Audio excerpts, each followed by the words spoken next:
దేవునికి వందనాలు. ఇంత చక్కటి వాతావరణం మనకు అనుగ్రహించినటువంటి దేవదేవునికి మనం ఎన్ని కోట్ల స్థుతులు చెల్లించినా చాలదు. మరి మన సిపాయిపేట స్త్రీలు, తల్లులు, బిడ్డలు, పెద్దవారు, పసిబిడ్డలు అందరూ కలిసి ఇంత ఘనంగా మన యేసయ్య జన్మదినాన్ని జరుపుకోవడం చాలా అద్భుతం.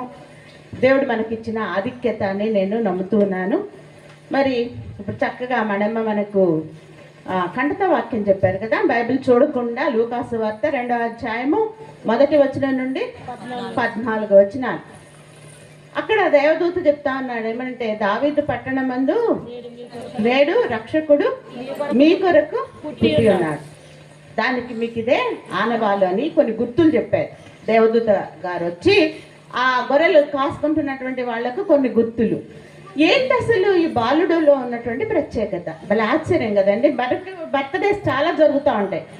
ఎన్ని బర్త్డేస్! గాంధీ జయంతి, నెహ్రూ జయంతి, ఇందిరమ్మ జయంతి, మన దేశంలో అయితే ఇంకా వాజ్పేయి గారి జయంతి, ఇంకా కొత్తగా ఎన్నో వస్తాయి జయంతులన్నీ కూడా.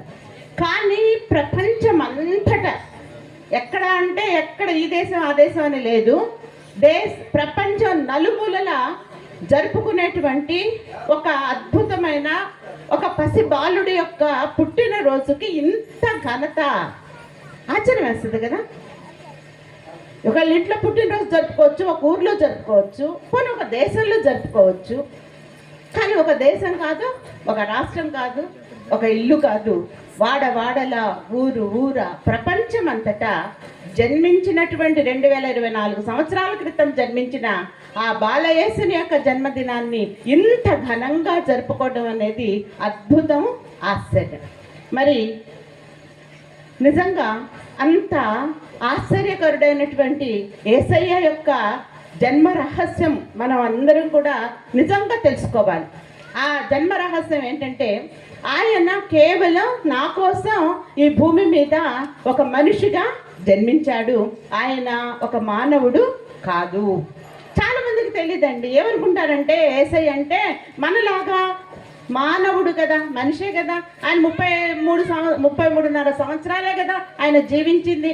ఈ మనిషి గురించి ఎందుకు కొంతమంది ఇంత గొప్పగా క్రిస్మస్ పండుగ చేసుకుంటా ఉంటారు అని తెలియని వాళ్ళు అనుకుంటున్నారు. కానీ యేసయ్యను నిజంగా తెలుసుకున్నటువంటి వాళ్ళు ఏం తెలుసుకోవాలి అని అంటే, యేసయ్య జన్మ అనేది ఒక అద్భుతము, ఆశ్చర్యం కదండి.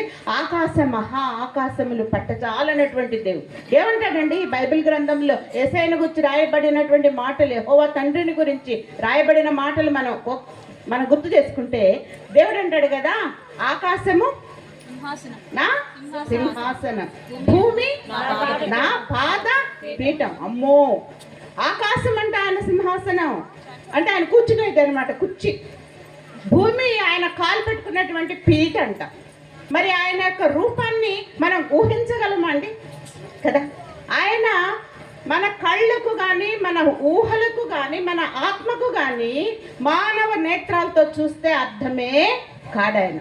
కానీ మహా ఆకాశములు పట్టజాలన్నటువంటి దేవుడు తన స్వరూపాన్ని మార్చుకొని మహా ఆకాశములు పట్టజాలన్నటువంటి దేవుడు ఏం చేశాడండి?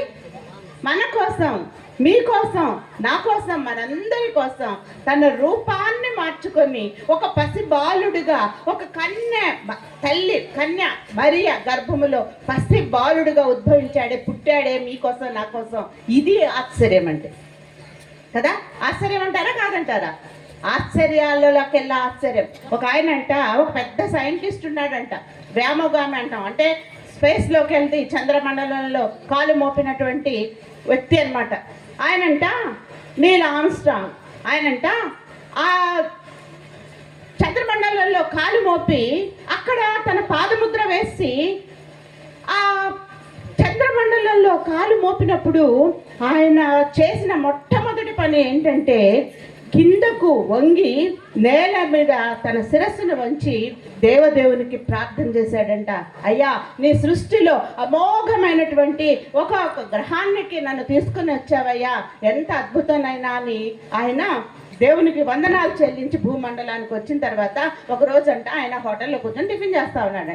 చేస్తూ ఉన్నప్పుడు అక్కడ కొంతమంది విలేకరులు వచ్చి, అయ్యా నువ్వు ఎంత పెద్ద సైంటిస్ట్వి, నువ్వు ఎంత పెద్ద వ్యామోగానివి, అస్ట్రానట్వి, నువ్వు అలా చంద్రమండలంలో కాలు మోపావు కదయ్యా, నీకేమనిపించింది? అద్భుతం అనిపించిందా? ఆశ్చర్యం అనిపించిందా?